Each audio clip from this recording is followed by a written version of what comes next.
almal. Jackie, the only English you're going to hear is good afternoon. The rest of it I'm going to do in Afrikaans. Wat 'n wonderlike voorreg is dit om vir David vandag hier te verwelkom. David is 'n musikant van formaat. As julle die uitnodiging sien wat ek uitgestuur het, dan sal julle sien, David begelei kerke van hy 13 jaar oud is, since he was 13 years old.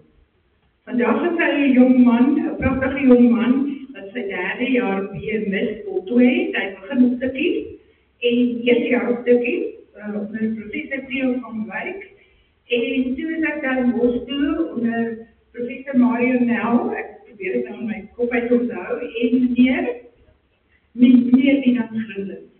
Nou, David het ook al verskeie toekenninge gekry vir die beste student en sy spesialisering is musiek.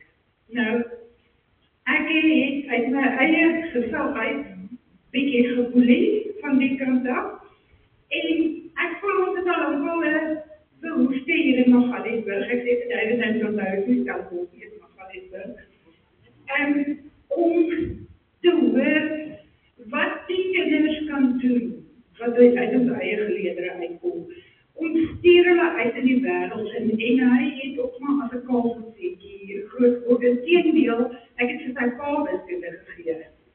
En vir hom en sy boetie wat vandag, wat hierdie jare matriek, en ek het vir Justin gesê, as hy nie onderskeiding kry nie, dan gee ek sy persent terug wat hy vir my gegee het.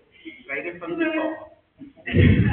So 'n baie talentvolle familie, en David, dit is regtig ons 'n groot eer nodig om jou hier te hê, en om sien uit om te sien wat jy vandag gaan doen. Ek hoop julle het almal 'n programmetjie gekry, en dit is van die begin af gesê, daar word nie betaling verwag nie. David doen dit uit van sy hart, maar as jy 'n bydrae sou wou lewer, daar is sakkies by daai deure, en wanneer jy uitgaan, kan jy net daar insit of nie. Hierdie is vir ons almal genot, en om David se talent kan geniet. Baie dankie David.